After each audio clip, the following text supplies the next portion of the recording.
नमस्कार, आप देख रहे हैं अपना बिहार और मैं हूं आपके साथ विभा उपाध्याय। बुलेटिन की शुरुआत इस वक्त बड़ी खबर के साथ। खबर नालंदा से आ रही है, जहां पर पुलिस की गाड़ी ने छात्र को कुचल दिया है। गंभीर रूप से घायल छात्र का अस्पताल में इलाज जारी है। मुरगांवा मार्ग पर अतासराय गांव के पास यह हादसा हुआ, जहां पर साइकिल पर सवार ये छात्र जा रहा था और पुलिस गाड़ी ने पीछे से टक्कर मारी है। इस्लामपुर थाने के ट्रेनी दारोगा के गाड़ी चलाने की खबर मिल रही है। टक्कर के बाद पुलिस की गाड़ी भी गड्ढे में जाकर पलट गई। तस्वीरें दो आपके टीवी स्क्रीन पर इस वक्त। टक्कर के बाद देखिए, ये वही गाड़ी है जिससे ट्रेनी दारोगा के चलाने की खबर सामने आ रही है। जो ट्रेनी दारोगा था वो इस गाड़ी को चला रहा था और सामने चल रहे एक साइकिल सवार को इस गाड़ी ने टक्कर मारी है। अभी इस वक्त छात्र इलाजरत है। और सहयोगी अभिषेक हमारे साथ इस वक्त ज्यादा जानकारी के साथ फोन लाइन पर नालंदा से जुड़ के। अभिषेक, इस वक्त घायल छात्र की स्थिति कैसी है और जो खबर है कि ट्रेनी दारोगा गाड़ी चला रहा था उसमें कितनी सत्यता? जी बता दो कि फिलहाल जो बालक छात्र है वो खतरे से बाहर बताया जा रहा है। जैसा बताया जा रहा है कि डॉक्टर ने बताया कि वो खतरे से बाहर है, लेकिन जो स्थिति है कि जो ट्रेनिंग दरोगा है वो गाड़ी चला रहे थे। खास करके गश्ती के समय ड्राइवर को हटाकर खुद गाड़ी सीख रहे थे। इसी दौरान यह हादसा हुई थी। हालांकि घटना के बाद आक्रोशित लोगों ने उन्हें पकड़ने का प्रयास किया, लेकिन वो भागने में सफल रहे। जी अभिषेक, तो जानकारी है कि जिस वक्त यह हादसा हुआ उस गाड़ी में ड्राइवर भी मौजूद था?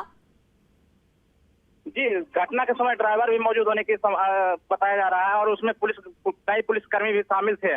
लेकिन सबसे बड़ी बात है कि जिस तरह से गाड़ी ट्रेनिंग लिया जा रहा था, उस समय गाड़ी सीखने का प्रयास किया जा रहा था गश्ती के समय, तो एक बड़ी हादसा हुई है और हादसा के बाद इस तरह के खुलासे हुए हैं। बताया जाता है कि जो ट्रेनी दरोगा है निशु कुमार है वो इस्लामपुर थाने पर स्थापित है। जी, ट्रेनी दारोगा का नाम क्या बता रहे हैं आप इस वक्त अभिषेक? निशु कुमार बताया जा रहा है। ट्रेनिंग दरोगा है जो इस्लामपुर थाने पर स्थापित है, वो अभी नया बैठ वाले हैं।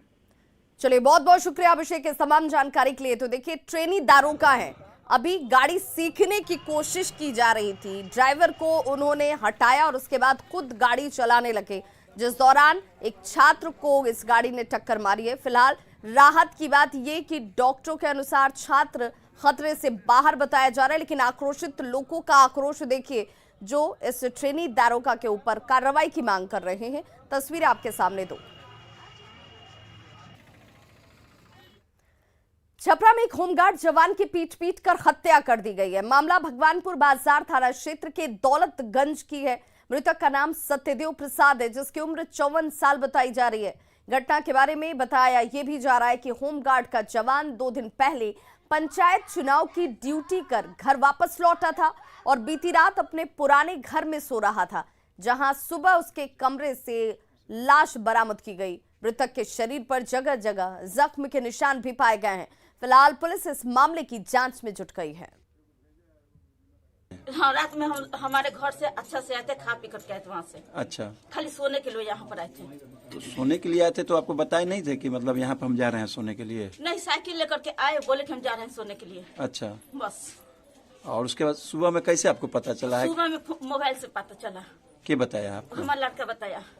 इसका अगर मर्डर हुआ है और प्रथम दृष्टिया देखने से लग रहा है कि ये मर्डर किया गया है। इनका सर पे काफी ज्यादा चोट है और प्रशासन से अनुरोध करेंगे कि जल्द से जल्द अपराधी को गिरफ्तार किया जाए और सख्त से सख्त सजा दी जाए। नहीं तो हम लोग अपना धरना प्रदर्शन करेंगे। नहीं किया जा रहा है तो अपराधी को। आप क्या है?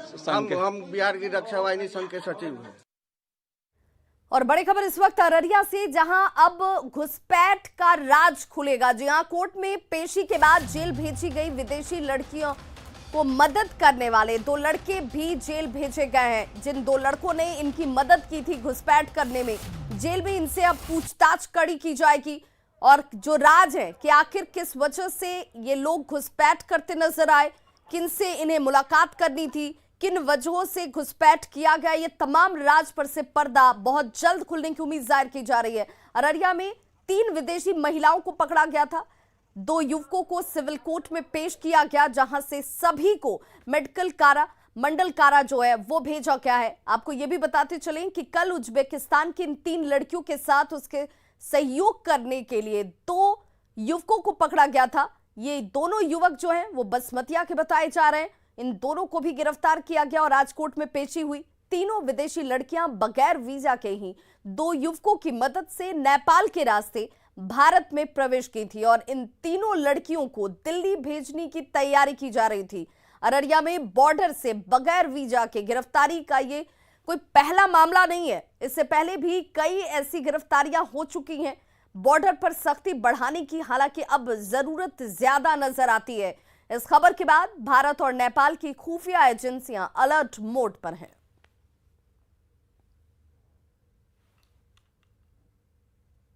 उज्बेकिस्तान की 3 युवती और नरपतगंज के 2 लड़कों को गिरफ्तार करके न्यायिक हिरासत के बाद जेल भेज दिया गया है। बता दें कि अररिया व्यवहार न्यायालय की अदालत जो है ACJM 1 संजीव कुमार की अदालत ने 14A AB 14C foreign act 1946 और IPC की धारा 365 के तहत जो है रिमांड पर सभी को जेल भेज दिया है। गहन पूछताछ की जाएगी। बता दें कि नेपाल बॉर्डर पर एक अंतर्राष्ट्रीय गैंग का खुलासा होने की संभावना बनी हुई है, क्योंकि मानव तस्करी को लेकर नेपाल बॉर्डर पर जो है मानव तस्कर जो है काफ़ी एक्टिव है। यह कोई पहली घटना नहीं, जब नेपाल के बॉर्डर पर जो युवतियां हैं इस तरीके से विदेशी युवतियों को बाहर भेजने की तैयारी थी। बता दें कि जो नरपतगंज के बसमतिया के जो युवक गिरफ्तार हुए हैं उनका साफ तौर पर कहना भी है कि जो 3 युवतियां उज्बेकिस्तान की जो पकड़ाई हैं वो उन्हें भारत के रास्ते दिल्ली ले जाने की तैयारी थी। अब देखना होगा कि पुलिस इस मामले में कहां और कब तक क्या इसके बाद खुलासा हो सकता है। सतीश कुमार, न्यूज़ 18 अररिया। अगली खबर दरभंगा से, जहां पर बीच सड़क पर शराब पीने का वीडियो वायरल हुआ है। हालांकि न्यूज़ 18 इस वायरल वीडियो की पुष्टि नहीं करता। पटेल चौक का यह वीडियो बताया जा रहा है। वीडियो आपके टीवी स्क्रीन पर इस वक्त, जहां पर एक शख्स खुलेआम नेपाल में बनी शराब का सेवन कर रहा है। पटेल चौक की ये वीडियो जो है वो बताई जा रही है।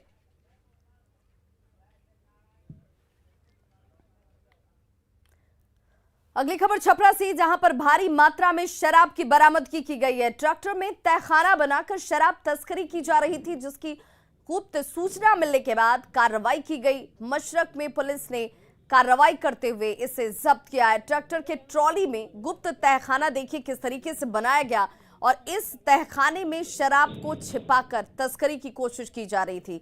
314 लीटर शराब जो कि 1748 पीस टेट्रा पैक में रखी गई थी, यहां इस तहखाने में छुपाई हुई थी।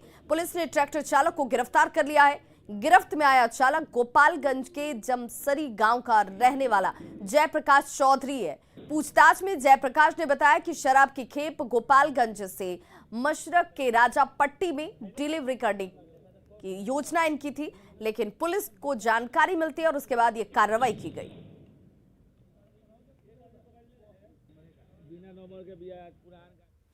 राजधानी पटना में डेंगू का प्रकोप धीरे धीरे अब दिखना शुरू हो चुका है। पीएमसीएच में इस सीजन में डेंगू के सबसे अधिक 20 मरीजों को एक दिन में भर्ती कराया गया है। इस बीमारी के बढ़ते प्रकोप को देखते हुए स्वास्थ्य विभाग की तरफ से शहर के सभी अस्पतालों और पीएचसी में डेंगू मरीजों की अधिक से अधिक जांच, पहचान और भर्ती करने के निर्देश जारी कर दिए गए हैं। साथ ही इस बीमारी में प्लेटलेट्स की आवश्यकता भी होती है, लिहाजा सभी ब्लड बैंकों में प्लेटलेट्स की व्यवस्था बड़े पैमाने पर करने के निर्देश सिविल सर्जन के स्तर पर भी जारी किया गया है। डेंगू के बढ़ते प्रकोप का जायजा लिया हमारे सहयोगी संजय कुमार ने। राजधानी पटना में डेंगू का प्रकोप धीरे धीरे बढ़ता ही जा रहा है। पिछले 24 घंटे की अगर बात कर लें तो सूबे के सबसे बड़े अस्पताल पीएमसीएच में डेंगू के तकरीबन 20 मरीज भर्ती कराए गए हैं और इस सीजन में यह सबसे ज़्यादा है। इसके पहले पीएमसीएच में सबसे ज़्यादा 12 मरीज भर्ती कराए गए थे। हालांकि जो 20 मरीज भर्ती कराए गए हैं इसमें पटना जिले के केवल 7 ही मरीज हैं और इसके अलावा नालंदा, नवादा, भोजपुर जैसे जिलों के 13 मरीज हैं। डेंगू के बढ़ते प्रकोप को देखते हुए स्वास्थ्य विभाग ने अलर्ट जारी कर दिया है और राजधानी पटना के सभी सरकारी मेडिकल कॉलेज, अस्पताल और पीएचसी में डेंगू के मरीजों की अधिक से अधिक जांच पर जोर दिया गया है। इस बीमारी में प्लेटलेट्स की आवश्यकता को देखते हुए सिविल सर्जन के स्तर पर भी भारी मात्रा में प्लेटलेट्स की व्यवस्था करने का निर्देश जारी किया गया है।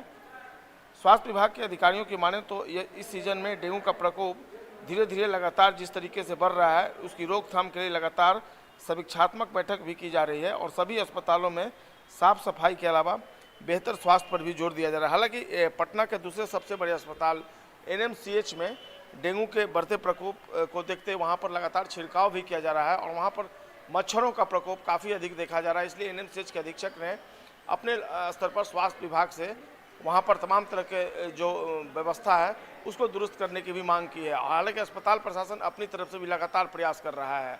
तो डेंगू के इस सीजन में आपको अधिक अलर्ट रहने की ज़रूरत है और ख़ासकर बच्चों पर ध्यान देने की ज़रूरत है, क्योंकि डेंगू से पटना में एक शख्स की जान भी जा चुकी है।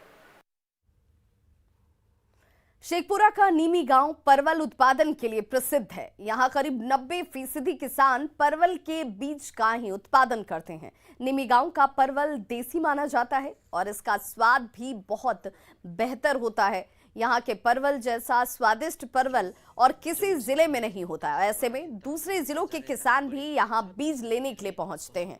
परवल के बीज को यहां स्थानीय भाषा में लत कहा जाता है। संवाददाता अजीत कुमार सिन्हा की रिपोर्ट देखिए। ये शेखपुरा जिले का निमी गांव है। निमी गांव में ये सब्जी का उत्पादन बड़े पैमाने पर होता है। अभी हमको दिखा दें आपको कि परवल का ये बीज इसको बोलते हैं, लत बोलते हैं इसको। अगर ये खेतों में लगेगा तो एक बढ़िया माने फसल होगा, उसका बीज का फल जो है उसका एक बढ़िया फल होगा। और इस तरह का फल पूरे बिहार में इतना उम्दा जो है, इतना क्वालिटी वाला वो नहीं मिल पाता है। इसलिए राज्य के कई जिलों से लोग यहाँ आते हैं, किसान ऐसी खरीदारी करते हैं। हम एक किसान से बात करेंगे जो आए हैं भागलपुर तरफ से, वो बताएंगे कि क्या। बताइए सर, आप बताइए जल्दी, कहाँ से आए हैं आप? भागलपुर से। क्या लेने आए हैं? परवल का बीज लेने आए हैं। और कहीं नहीं मिलता है क्या? और कहीं नहीं मिलता है। इसके उत्पादन कैसा होता है इसका? इसका उत्पादन हमारे यहाँ बहुत सुंदर होता है। कितना एरिया में करते हैं, कितना उत्पादन हो जाता है? इसका उपजाऊ वहाँ जो है ना, 1 कट्ठा में 1.5 मन से 2 मन तक हो जाता है और 8 दिन में इसको तोड़ते हैं हम सब। ये परवल का बीज लेने के लिए अल्लाह तो हम सब लगाते हैं, खदा खान करके उसमें DAP देते हैं, मोर करके लगाते हैं। उत्पादन ज़्यादा होता है, इसलिए यहाँ हम सब लोग आकर के बीज लेके जाते हैं। तो आपने किसान और खरीदारों का भी बात सुना है।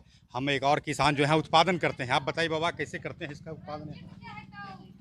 इसका रोपाई करते हैं और कोड़ते उड़ते हैं, निकालते हैं। माने 10 निकमन होता है तो हम लोग 4 दिन 5 दिन पर टूटते हैं। तब कट्ठा में 2 मन 2.5 मन परवल टूटता है। हम लोगों का ये माने हरा भरा घर को रखता है, पैसा अधिक देता है। इसी पर हम लोग किसान कैसा बच रहे हैं। देश की आजादी के 75 साल पूरे होने के अवसर पर पूरा देश आजादी का अमृत महोत्सव मना रहा है। केंद्र सरकार ने इस महोत्सव का लोगो जारी किया है। आजादी का अमृत महोत्सव देश के स्वतंत्रता आंदोलन के गौरवशाली इतिहास और पिछले 75 साल के सामाजिक, सांस्कृतिक, राजनीतिक और आर्थिक प्रगति की यात्रा को सेलिब्रेट करने का अभियान है। अमृत महोत्सव की शुरुआत 12 मार्च 2021 को हुई थी, जो 15 अगस्त 2023 तक चलेगी। ये महोत्सव देश की प्रगति, उपलब्धि, गौरवशाली इतिहास और प्रतिबद्धता से देशवासियों को परिचित कराने और सुनहरे भविष्य की ओर आगे बढ़ाने का महाअभियान है।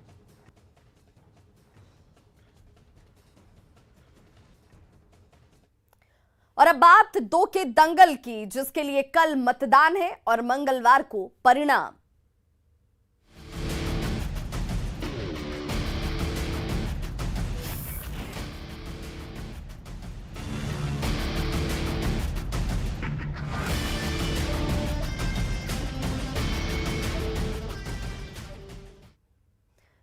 तो कल होने वाले उपचुनाव को लेकर कुशेश्वर स्थान में ईवीएम मतदान केंद्रों तक पहुंचाए जा रहे हैं और कड़ी सुरक्षा व्यवस्था के बीच मतदान केंद्रों तक ईवीएम को पहुंचाया जा रहा है। उसकी तस्वीरें आपके टीवी स्क्रीन पर इस वक्त दरभंगा के सफी मुस्लिम हाई स्कूल से मतदान कर्मी ईवीएम लेकर अब निकलते आपको इन तस्वीरों में नजर आ रहे होंगे। संवाददाता विपिन कुमार दास की ये रिपोर्ट देखिए।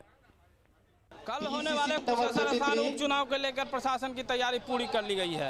अभी हम सफी मुस्लिम हाई स्कूल में हैं और यहाँ पर जो है मतदान के लिए जो कर्मी जाना है उनका यहाँ से जो है रवानगी की जा रही है और ईवीएम जो है उनको दिया जा रहा है। अभी हम आपको ये दृश्य दिखाते हैं कि यहाँ पर जो है 2 काउंटर बनाए गए हैं जहाँ से ईवीएम का वितरण किया जा रहा है और यहाँ से मतदान कर्मी जो है जहाँ उनका ड्यूटी है वहाँ के लिए रवानगी शुरू हो गई है और अपने अपने ईवीएम और सामग्री के साथ यहाँ से निकल रहे हैं। हमारे साथ एक कर्मी है जिनको ईवीएम प्राप्त हो गया। क्या क्या मिला और कहाँ जाना है?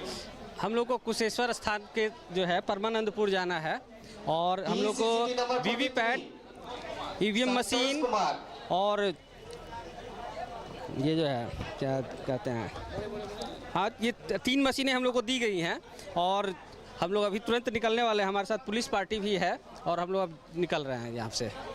कुशेश्वर स्थान दियारा इलाका है, दूर है, ऐसे में लगता है कि क्योंकि जो प्रशासन की विधि व्यवस्था है इतनी सही है कि मुझे लगता है कि ये चुनाव जो है बड़े ही आराम से होगा। हम लोग निश्चिंत हैं और सजग हैं, इसलिए चुनाव में कोई भी गड़बड़ी होने की संभावना नहीं। एक कर्मी थे, एक पुलिस अधिकारी भी हैं, इनके साथ जाएंगे। नहीं, कहाँ जाना है और क्या है? कुशेश्वर स्थान जाना है। क्या इलाका को लेके नहीं, कोई राहत नहीं, सब अच्छा है, ठीक ठाक है। पीसीसीपी का जो नाव के साथ चेकिंग है, आपकी जो ड्यूटी पड़ी है उनको पहले प्राथमिकता दी परमानंदपुर, वो आके अपना ईवीएम ले सकते हैं। इनका ब्रह्मानंदपुर में इनका ड्यूटी है और ये अभी से निकल गए हैं चूँकि दूर है ये इलाका दरभंगा मुख्यालय से। तो कल होने वाले चुनाव को लेकर तैयारी पूरी पुख्ता कर ली गई है। विपिन कुमार, न्यूज 18 दरभंगा। और अब बात दीप बनाने वाले कुम्हारों की जिंदगी की।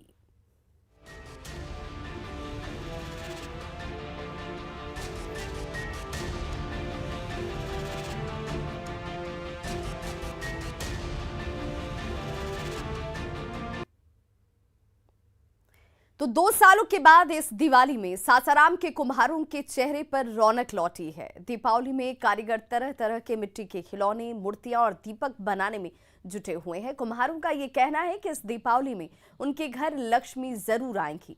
मिट्टी में नई जान फूंकने वाले कुम्हारों से बातचीत की न्यूज़ 18 संवाददाता अजीत कुमार ने।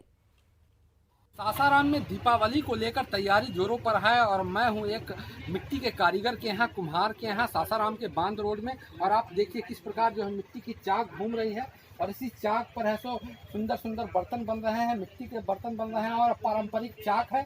ये चाक आपको शहरों में देखने को नहीं मिलेगी, एक गांव में अभी भी यह विद्यमान है और इसी चाक के सहारे सुंदर सुंदर मूर्तियां और सामान बनाए जाते हैं, मिट्टी के बर्तन और खिलौने बनाए जाते हैं। आप देखिए सासाराम का ये दृश्य है और मैं आपको दिखाना चाहूँगा यहाँ जो है कुछ पारंपरिक जो है मूर्तियाँ बनाई जा रही है। ये पारंपरिक मूर्तियाँ हैं, ये मिट्टी के मूर्तियाँ पारंपरिक है और सासाराम में इस मूर्ति की अधिक मान्यता है। ये स्थानीय स्तर पर कारीगर इसे बनाते हैं, मिट्टी के जो कुम्हार हैं, कारीगर हैं, वो इसे बनाते हैं। तो इस बार दीपावली में बहुत अरसे के बाद इस बार लग रहा है कि उनकी स्थिति में कुछ सुधार आएगी। और आप देखिए किस प्रकार जो है सासाराम के यहाँ कुम्हार जो है मिट्टी के सुंदर बर्तन बना रहे थे। इस बार क्या स्थिति है? कोरोना नहीं है इस बार? क्या स्थिति अच्छी है, थोड़ा पहले हम लोग बहुत धूप गए थे, गिर गए थे, नहीं था। वो जो भी बना रहा था तो बिक भी नहीं कर रहा था, हालत खराब था। कुछ कर्ज लिए थे, इसमें धीरे धीरे चल गया था। इस बार उम्मीद है कि दिन हाँ इंसान की कुछ हो जाएगा, दिल लेन भी हो जाएगा। तो इनका कहना है कि इस बार इनकी स्थिति में अमूमन सुधार हो सकती है क्योंकि पिछले 2 सालों से कोरोना का मार ये लोग झेल रहे हैं और इस दीपावली में उम्मीद है कि कुछ न कुछ बेहतर होगा। अजीत कुमार, न्यूज़ 18 सासाराम।